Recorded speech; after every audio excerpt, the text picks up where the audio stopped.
성경 전체를 마감하면서 요한계시록 마지막 22장에서 예수님께서 말씀하신 내용이지요. 나는 알파와 오메가이다. 나는 처음과 마지막이고 시작과 마침이다. 창세기 1장 1절에 태초에 하나님이 천지를 창조하신 다음에 마지막 요한계시록에 와서 예수님께서는 그 처음과 마지막 되시는 알파와 오메가 되시는 시작과 마침이 되시는 하나님에 관해서 스스로 말씀을 하고 계십니다. 모든 일에는 시작이 있지요. 그리고 마지막이 있습니다. 마침이 있습니다. 그것처럼 하나님께서 세상을 만드시고 그 만드신 다음에 이 세상의 마지막 마침표를 찍으실 분도 하나님이시라고 말씀을 합니다. 여기에는 이 말씀, 짧은 말씀에는 정말 무궁무진한 의미와 뜻이 담겨져 있겠지만 오늘 우리는 주보의 이 말씀에 오늘 이번 주 설교 말씀에 요약에 나와 있는 것처럼 선택, 사랑, 부활이라고 하는 세 가지 주제를 가지고서 알파와 오메가 되시는 예수 그리스도 하나님에 관해서 우리가 한번 생각을 해보려고 합니다. 그러면서 오늘 마지막 주일 또 성찬 주일이기 때문에 성찬식과 함께 말씀을 연결해서 우리의 신앙인의 모습이 어떠해야 될 것인가 라고 하는 것을 함께 말씀 가운데 찾아보려고 합니다. 자, 먼저 알파와 오메가 되시는 예수님께서 저와 여러분을 선택하심에 있어서 어떻게 역사하셨느냐 하는 것을 우리가 한번 생각을 해보려고 하는데요. 자, 요한복음 15장 16절 말씀입니다. 요한복음 15장 16절 우리 다 같이 한번 읽어보겠습니다. 너희가 나를 택한 것이 아니요 내가 너희를 택하여 세웠나니 이는 너희로 가서 과실을 맺게 하고 또 너희 과실이 항상 있게 하여 내 이름으로 아버지께 무엇을 구하든지 다 받게 하려 함이니라. 아멘. 우리 개인의 인생의 처음과 나중이 되시고 이중무 혹은 여러분들 각자의 인생의 처음과 나중 알파와 오메가 되시고 시작과 마침이 되시는 그 하나님께서 큰 어떤 인류의 역사 혹은 세상의 창조와 세상의 심판 이런 것만 시작하시고 마치는 것이 아니라 우리 개개인의 인생에도 세밀하게 간섭하고 계신다는 것을 오늘 이 요한복음 15장 말씀을 통해서 우리에게 말씀해 줍니다. 그게 뭐냐 하면 너희가 나를 택한 것이 아니라 내가 너희를 택하여 세웠다라고 말씀을 합니다. 여러분들 믿으십니까? 믿으십니까? 예. 목사님, 나는 오늘 내가 직접 운전해서 교회에 왔고요. 오늘도 내가 일어나서 교회에 오기 위해서 랄랄룰루 하면서 막 샤워하고 머리 다듬고 로션 바르고 하면서 아주 제가 그냥 신이 나서 하나님을 예배하는 그것 때문에 신이 나서 내 힘으로 왔는데요. 맞습니다. 그런데 원초적으로 그러한 예배하고자 하는 마음을 우리에게 주신 분이 하나님이십니다. 여러분, 이 예배라고 하는 것은 영적 싸움, 전쟁이거든요. 조그마한 틈만 우리가 보이면 사탄은 할 수만 있으면 우리로 하여금 넘어뜨려서 이 예배 자리에도 못 나오게 할 뿐만 아니라 하나님 앞으로 나아가는 길을 막으려고 무진장 애를 쓰고 있습니다. 오늘 주신 말씀처럼 너희가 나를 택한 것이 아니라 하나님을 택한 것이 아니라 하나님께서 예수 그리스도께서 너희를 택하여 세웠다라고 말씀을 합니다. 이 선택의 문제에 있어서 알파와 오메가 되시는 하나님께서 처음과 나중 되시고 시작과 마침 되시는 그 하나님 예수 그리스도께서 우리 한 사람 한 사람을 택하시고 세우셨다라고 말씀을 합니다. 인생을 살아갈 때에 우리에게 여러 가지 하나님의 말씀이 위로가 되고 힘이 되고 능력이 되지만 여러분 이 요한복음 15장 16절 말씀을 꼭 기억을 하시면 좋겠어요. 내가 하나님을 택한 것이 아니라 내가 하나님을 알기도 전에 내가 하나님을 택하기도 전에 내가 하나님을 향해서 사랑합니다 고백하기 전에 하나님께서 먼저 우리를 택해 주시고 아시고 사랑하시고 우리를 품어주셨다라고 하는 이 말씀이 우리의 가슴에 깊이 새겨지게 될 때에 우리는 그 은혜와 사랑에 감격하여 믿음으로 살지 않을 수 없다는 것이죠. 자, 그런데 오늘 15장 16절 말씀에 보면 하나님께서 예수님께서 우리를 택하여 세우신의 그 목적을 분명히 우리에게 말씀을 합니다. 말씀을 보면 너희가 나를 택한 것이 아니요 내가 너희를 택하여 세웠나니 이는 그 이유는 너희로 가서 과실을 맺게 하고 또 너희 과실이 항상 있게 하기 위함이다라고 말씀합니다. 한마디로 말하면 우리의 삶이 하나님이 원하시는 열매로 풍성하게 하시려고 하나님은 우리를 택하여 세우셨다는 겁니다. 오늘 하나님을 예배하러 나온 저와 여러분들 모두가 하나님이 기뻐하시는 열매가 있는 성도들 되시기를 주의 이름으로 축복합니다. 그 열매가 잠깐 있다가 없어지고 사라지는 것이 아니라 처음과 나중 되시고 알파와 오메가 되시는 영원하신 그 하나님이신 것처럼, 그 하나님이 우리를 선택하여 세우신 것처럼 오늘 본문에 예수님 말씀한 것처럼 우리에게 그 열매가 항상 주렁주렁 열리게 되는 그런 열매 있는 삶이 있는 성도들이 되셔서 하나님이 나를 선택하셨음을 우리의 그 열매를 통해, 삶을 통해 주변의 사람들에게, 세상에 보여줄 수 있는 저와 여러분들이 되시기를 주님의 이름으로 축복합니다. 자, 두 번째로는 사랑입니다. 사랑. 자, 요한 1서 4장 19절 말씀 우리 한번 또 다 같이 한번 읽어봅니다. 시작. 우리가 사랑함은 그가 먼저 우리를 사랑하셨습니다. 아멘. 자, 여기 우리가 사랑함은이라고 하는 것은 크게 두 가지입니다. 우리가 하나님을 사랑하는 것도 의미할 수 있고 또 우리가 서로 사랑하는 믿음의 공동체 안에서 성도들이, 형제 자매들이 서로 사랑하는 것, 이것까지도 다 포함됩니다. 위로는 하나님을 사랑하고 옆으로는 이웃을 사랑하는, 형제 자매를 사랑하는 이 사랑, 우리가 이렇게 사랑할 수 있음은 그 사랑의 원천이 어디서부터 시작되었느냐? 바로 하나님이 먼저 우리를 사랑하셨기 때문이라고 말합니다. 선택이 하나님으로부터 시작되었던 것처럼 사랑도 하나님으로부터 시작되었다고 말씀하는 거죠. 그래서 디모데전서 1장 16절 말씀 제가 읽어보겠습니다. 여러분들 한번 눈으로 읽으면서 따라오십시오. 그러나 내가 긍휼을 입은 까닭은 예수 그리스도께서 내게 먼저 일체 오래 참으심을 보이사 후에 주를 믿어 영생 얻는 자들에게 본이 되게 하려 하심이라. 아멘. 여기 긍휼, 헤세드라고 하는 것, 영어 성경에는 mercy라고 되어 있는데 이 자비, 은혜, 같은 사랑을 말합니다. 자, 우리가 하나님으로부터 긍휼의 사랑, 은혜를 얻은 까닭은, 이유는 예수 그리스도께서 내게 먼저 오래 참으셨기 때문이다 말씀을 합니다. 우리가 무언가 사랑을 받을 만한 자격이 있기 때문에 사랑을 받은 것이 아니라는 거지요. 하나님의 그 풍성하신 은혜를, 하나님이 우리를 선택해 주실 만한 어떤 모습이 우리에게 있기 때문이 아니라 우리를 참고 기다리시고 돌아오기를 원하셔서 오랫동안 참으시고 기다리시는 그 하나님의 은혜와 긍휼과 자비가 우리를 향하였기 때문에 우리는 그 사랑을 하나님으로부터 공급받았다는 겁니다. 그렇지 않습니까, 여러분? 사람 간의 사랑도 조건을 먼저 걸고 하는 사랑은 사실 사랑이 아니잖아요. 너가 이렇게 하면 내가 너를 인정해 줄게, 사랑해 줄게, 뭔가를 베풀어 줄게. 사실 이거는 사랑이 아닙니다. 그냥 있는 모습 그대로를, 그냥 그 존재 그 자체를 받아들이고 품어주고 사랑하는 것이 진정한 사랑이거든요. 우리가 아직 죄인 되었을 때에, 하나님과 원수 되었을 때에, 그래서 우리가 그 죄 때문에 사망의 죽음에 이르러 있을 때에 주님께서는 우리를 오래 참으시고 먼저 우리를 향하여서 오래 참음 인내를 보이시고 우리에게 긍휼과 사랑을 베풀어 주셨다라고 말씀합니다. 그 사랑이, 그 긍휼이, 그 은혜가 우리에게 덧입혀졌기 때문에 우리가 구원의 사람으로 하나님의 알파와 오메가 되심을 날마다 체험하면서 사는 거죠. 그런데 하나님의 그 사랑이 먼저 우리를 사랑하시고 먼저 우리에게 긍휼을 베풀어 주시는 거기에도 하나님께서 우리에게 무언가 한 가지를 말씀을 합니다.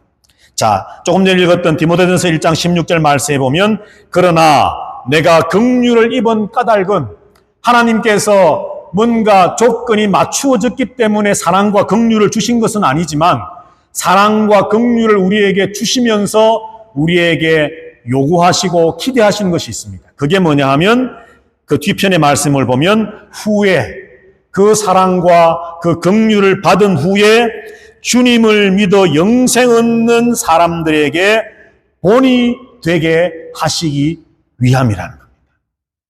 우리로 하여금 하나님의 사랑을 부어주시고 긍휼을 부어주셔서 우리가 예수 그리스도를 잘 믿는 성도로 세워진 다음에 믿음의 후배들에게 이제 복음을 전해 듣고 예수님을 알아가고 예수님을 믿어가는 그 성도들에게 본이 되는 사람으로 세워져 갈 수 있도록 하기 위해서 값없이 사랑과 긍휼을 우리에게 주셨다는 것이죠. 다시 한번 말씀드리지만 내가 대단하기 때문에, 내가 뭔가 자랑할 만한 것이 있기 때문에, 내가 무언가를 했기 때문에 그 사랑을 받은 것이 아닙니다. 예수님의 생명을 십자가에 못 박아서 그 물과 피를 다 흘리시고 살이 찢기시고 죽기까지 예수님의 그 천하보다 귀한 생명으로 내 생명을 맞바꾸어서 나를 살리신 이유는 내가 무언가 내세울 만한 것이 있기 때문이 아니라 그저 값없이 주시는 하나님의 은혜요 사랑이었다는 겁니다. 다만 그 사랑과 그 은혜를 깨달았다면 믿음의 다음 후배들에게, 다음 세대들에게 본이 되는 그리스도인으로 세워지기를 주님은 원하신다는 거죠. 오늘 예배하는 저와 여러분들 모두가 그 사랑을 깨닫고 그 은혜를 깨닫고 본이 되는 삶을 살아가는, 열매 있는 삶을 살아가는 성도들이 다 되시기를 주의 이름으로 부탁을 드립니다. 자, 마지막 세 번째로 이제 부활에 관한 것입니다. 부활. 자, 고린도전서 15장 23절 말씀인데요. 우리 한번 다 같이 읽어봅니다. 시작. 그러나 각각 자기 차례대로 되리니 먼저는 첫 열매인 그리스도요, 다음에는 그가 강림하실 때에 그리스도에게 속한 자요. 아멘. 우리를 선택하심도 하나님이 먼저 하셨고 우리를 사랑하심도 하나님이 먼저 하셨는데 부활, 생명의 역사도 예수 그리스도가 먼저 하셨다라고 성경은 우리에게 말합니다. 방금 우리가 읽었던 고린도전서 15장 23절 말씀해 보니까 예수 그리스도가 부활의 첫 열매, 먼저 부활하심으로 부활의 생명의 첫 번째 열매가 되게 하셨다. 그리고 그 부활의 예수님을 믿는 모든 성도들에게 그 부활을 우리에게, 생명을 우리에게 주시기 위한 출발점이 되셨다라고 말씀합니다. 먼저라고 말씀을 하는 거죠. 알파와 오메가, 처음과 나중, 시작과 마침 되시는 예수 그리스도께서 우리에게 구원을 주시기 위해서, 생명을 주시기 위해서, 부활을 주시기 위해서 그가 먼저 부활의 첫 열매, 생명으로 부활하시는 첫 번째 열매가 되심으로 우리에게 이러한 생명까지도 주시기를 원하셨다는 겁니다. 자, 그런데 15장 14절과 17절 말씀을 한번 볼까요? 자, 제가 읽겠습니다. 여러분들 또 눈으로 읽으시면서 따라오십시오. 그리스도께서 만일 다시 살아나지 못하셨으면 우리가 전파하는 것도 헛것이요 또 너희 믿음도 헛것이며 그리스도께서 다시 살아난 일이 없으면 너희의 믿음도 헛되고 너희가 여전히 죄 가운데 있을 것이요. 아멘. 만약에 예수님이 부활의 첫 열매가 되시지 않았다면, 먼저 예수님이 사망의 권세를 깨고 살아나시지 않았다면 오늘 사도 바울이 뭐라고 말합니까? 우리의 전파하는 것, 우리가 지금 예수 믿으십시오, 예수 믿으면 구원받습니다 라고 전하는 그 복음 모두가 헛것이 될 수밖에 없다는 겁니다. 우리의 믿음도, 하나님을 향한 우리의 믿음도 전부 헛것이 될 수밖에 없다는 거죠. 신기루와 같은 참 이 안개와 같은 것이 될 수밖에 없다는 겁니다. 그리고 17절에서는 우리의 믿음이 헛것이 될 뿐만 아니라 우리는 여전히 죄 가운데 놓여 있을 수밖에 없다라고 말씀합니다. 그러나 예수님이 부활하셨기 때문에, 생명의 첫 열매가 되셨기 때문에 우리들의 믿음도 진짜가 되었고 우리가 전하고 있는 복음도 진짜가 되었고 우리가 죄 가운데 영원한 사망의 멸망에 떨어질 존재가 아니라 그 예수 그리스도가 부활하심으로 생명의 주인 되신 것처럼 우리들도 주님이 허락하시는 날 새로운 생명으로, 영원한 생명으로 살아가게 되는 구원의 사람이 될 수 있다는 것을 성경은 말씀을 합니다. 이것을 위해서, 우리의 믿음이 진짜임을 증명해 주시기 위해서, 우리가 전하고 있는 복음과 우리의 열매와 우리가 본이 되기 위해서 힘쓰며 애쓰며 살아가는 우리의 일상의 삶이 가치 있는 것이 되기 위해서, 그리고 우리가 죄 가운데 죽어가는 것이 아니라 생명 가운데 마침내 놀라운 영생을 누리게 될 것을 우리에게 보여주시기 위해서 주님이 먼저 부활의 첫 열매가 되셨다는 것이죠. 성경을 한 절만 더 읽고 말씀을 마치겠습니다. 15장 역시 고린도전서 15장 57절 58절 우리 다 같이 한번 읽어봅니다. 시작. 우리 주 예수 그리스도로 말미암아 우리에게 승리를 주시는 하나님께 감사하노니 그러므로 내 사랑하는 형제들아 견실하며 흔들리지 말고 항상 주의 일에 더욱 힘쓰는 자들이 되라. 이는 너희 수고가 주 안에서 헛되지 않은 줄 알미라. 아멘. 우리 주 예수 그리스도로 말미암아 승리를 주시는 하나님께 내가 감사한다. 그 감사의 내용이 뭐냐? 58절에 보니까 우리가 견실하며 흔들리지 않으며 견고하여서 흔들리지 않으며 더욱더 주님의 일에 힘쓰는 자들이 될 수 있는 것. 그리고 마지막으로 사도 바울은 이렇게 말합니다. 이는 그 이유는 우리의 수고가 주님 안에서 헛되지 않은 줄을 알기 때문이라 말합니다. 여러분, 우리가 예수 그리스도를 믿고서 열매 맺는 삶, 주님이 원하시는 그리스도인으로서의 열매, 갈라디아서 5장에 있는 성령의 9가지 열매와 같은 사랑으로부터 시작해서 화평, 희락, 오래 참음, 그런 9가지의 열매를 주렁주렁 매달아서 정말 주님의 영광을 나타내고 사람들에게도 선한 영향력을 끼치는 그런 선한 열매를 맺으며, 그리고 믿음의 다음 세대들, 다음의 어떤 믿음의 후배들에게 선한 영향력으로 본을 보이며, 더 나아가서 우리의 믿음도 우리의 복음도 우리가 전하는 모든 것도, 그리고 우리가 참으로 사망과 죄 가운데 놓여 있는 것이 아니라 구원의 사람이라는 것을 보이는, 그래서 그 감격과 감사와 은혜 가운데 살아감으로 그리스도로 이 땅에 살아가는 그 모든 수고들이, 여러분 어떨 때는 정말 이렇게 살아가는 것이 맞을까?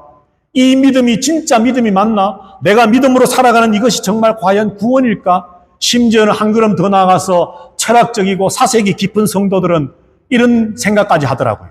정말 우리가 믿는 이 기독교, 성경, 이것이 정말 구원의 유일한 길인가? 이 세상에 수많은 종교들이 있는데 그 모든 종교들은 정말 다 헛되고 거짓된 것이고 정말 오직 성경에서 말씀하는 여호와 하나님 예수 그리스도만이 참 길이요 진리요 생명이고 유일한 그분인가? 그런 고민과 갈등과 혹은 의심과 사색에 빠질 수도 있다는 거죠. 그런데 오늘 성경은 우리에게 분명히 말씀을 합니다. 헛되다라고 하는 단어를 통해서 예수님이 부활하시지 않았으면 우리의 모든 것이 다 헛될 수 있지만, 그 모든 것이 다 가짜일 수 있지만, 예수 그리스도가 부활하셨기 때문에 우리의 모든 수고가 헛된 것이 아님을 증명하고 있다는 겁니다. 여러분, 세상에 종교는 많지만 복음은 단 하나입니다. 제가 늘 강조하지만 세상 모든 종교는 인간의 노력으로 신의 경지에 올라가려고 하기 때문에 그것들은 종교입니다. 그러나 성경이 우리에게 말씀해 주는 것은 종교가 아닙니다. 복음입니다. 인간이 무언가 할 수 없는 지경에서 아무것도 하지 못하고 있는 상황이 있을 때에 하나님이신 예수 그리스도가 우리에게 찾아 내려오심으로 우리에게 구원이 주어졌습니다. 그래서 학문적으로는 종교학이라고 하는 속에 카테고리 속에 같이 우리가 말하지만 엄연히 기독교는 성경이 말씀하는 이것은 종교가 아니라 복음입니다. 구별된 것입니다. 그 어떤 종교의 창시자들도 다 죽었다가 부활하지 않았습니다. 오직 예수 그리스도만이 죽었었지만 부활하셨습니다. 이 부활이 있기 때문에 우리의 믿음도, 우리가 전하는 복음도, 우리의 구원도, 생명도, 우리가 이 땅에서 열매 맺으며 살아가는 우리의 고달프게 느껴지고 때로는 정말 예수 그리스도를 믿는 성도로 살아가는 것이 힘들고 어렵게 느껴지는 그 모든 수고들이 결단코 헛된 것이 아니라 주님 다시 오시는 그날 부활하신 주님처럼 우리들도 영원한 생명에 들어가며 하늘에서 해와 같이 빛나게 될 것입니다. 계시록을 보면 천국은 해가 없다 그랬거든요. 왜 그렇습니까? 주님이 얼마나 빛이 나시기에 해가 필요 없이 해가 없다 그랬습니다. 그런데 여러분들 요한계시록을 잘 읽어보시면 구원받은 성도들이 주님과 하나 되었다 그럽니다. 저와 여러분들도 그 주님의 영광에 함께 참여하여 그 주님의 빛과 같이 해와 같이 빛나는, 우리가 바라보는 그 태양의 빛과는 감히 상상할 수 없는 엄청난 빛을 발하는 영광스러운 존재가 될 것이 바로 저와 여러분들입니다. 이 모든 일을 시작하셨고 마치실 분이 바로 하나님 예수 그리스도입니다. 그래서 주님은 말씀합니다. 나는 알파와 오메가요, 시작과 마침이요 처음과 마지막이라. 저와 여러분의 삶이 어떠한 삶이 있든지 어떠한 상황 속에 놓여 있든지 오늘 이 주님을 기억하시고 바라보시고 온전히 전적으로 주님만을 신뢰하고 따라가는 믿음의 발자취를 남기셔서 나를 선택해 주신 주님 앞에 열매로 보답하며 나를 사랑해 주신 주님 앞에 본이 되는 삶의 모습으로 보답하며 나의 부활의 첫 열매가 되셔서 우리에게 구원과 생명의 소망을 주신 그 주님 앞에 내가 살아가는 삶의 하루하루의 삶이 결단코 헛되지 않는다는 그 믿음과 소망으로 살아가셔서 저와 여러분들 모두가 천국에서 함께 만나게 되기를 주님의 이름으로 축복합니다. 여호와는 내게 복을 주시고 너를 지키시기를 원하며 여호와는 그 얼굴로 내게 비추사 은혜 베푸시기를 원하며 여호와는 그 얼굴을 내게로 향하여 두사 평강 주시기를 원하노라. 알파와 오메가 되신 하나님, 우리를 먼저 택하시고 우리를 먼저 사랑하사 부활의 첫 열매 먼저 되심으로 우리에게 믿음의 구원의 생명의 보정인이 되심으로 우리로 하여금 이 땅의 그리스도인으로 살아가는 것이 결단코 헛되지 아니하고 값지고 놀라운 일임을 다시 한번 말씀을 통해 듣고 깨닫고 그러한 성도로 살아가기를 다시 한번 다짐하며 결단하는 예배하는 모든 하나님의 성도들 위에와 저들의 가정과 자녀들과 믿음의 다음 세대를, 믿음의 가문을 주의 말씀과 은혜 가운데 일으키기를 소망하는 모든 우리 화고교회 성도들 위에, 우리 교회 위에, 그리고 이 진리의 복음 위에 서 있는 이 지구촌의 모든 하나님의 교회들 위에와 이 복음을 전하는 선교사들과 온 세계 선교의 현장 위에 주 예수 그리스도의 크신 은혜와 하나님 아버지의 사랑과 성령 하나님의 교통하심이 이제부터 영원토록 항상 함께 있어지이다. 아멘.